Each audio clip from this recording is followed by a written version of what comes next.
महायुतीच्या जागा वाटपात शिवसेना शिंदे गटाला 11 जागा मिळाल्या आहेत. मात्र 5 जागांवर शिवसेना शिंदे गटासह भाजपचे देखील उमेदवार आहेत. त्यामुळे भाजप उमेदवारांनी या ठिकाणी माघार नाही घेतली तर महायुतीमध्ये मिठाचा खडा पडू शकतो. इचलकरंजीमध्ये अजित पवारांच्या राष्ट्रवादीची 10 ठिकाणी मैत्रीपूर्ण लढत होत आहे. त्यामुळे एकंदरीतच महायुतीमध्ये 65 जागांसाठी जवळपास 78 फॉर्म देण्यात आले आहेत. त्यामुळे उमेदवारासह मतदारसुद्धा गोंधळण्याची शक्यता आहे. इचलकरंजीमधील शेवटच्या क्षणापर्यंत एबी फॉर्म वाटण्याचा जो घोळ घालण्यात आला ते पाहता महायुतीमध्ये रणकंदन वाजण्याची चिन्हे आहेत. भाजपकडून एकूण 56 जणांना उमेदवारी देण्यात आले आहेत.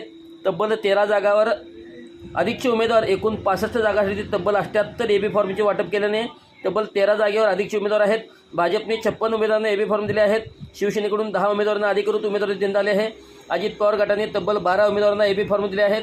राष्ट्रवादीकडून 2 जागांवर महायुतींचा भाग म्हणून तर 10 जागांवर मैत्रीपूर्ण लढत करण्याची घोषणा करण्यात आली आहे.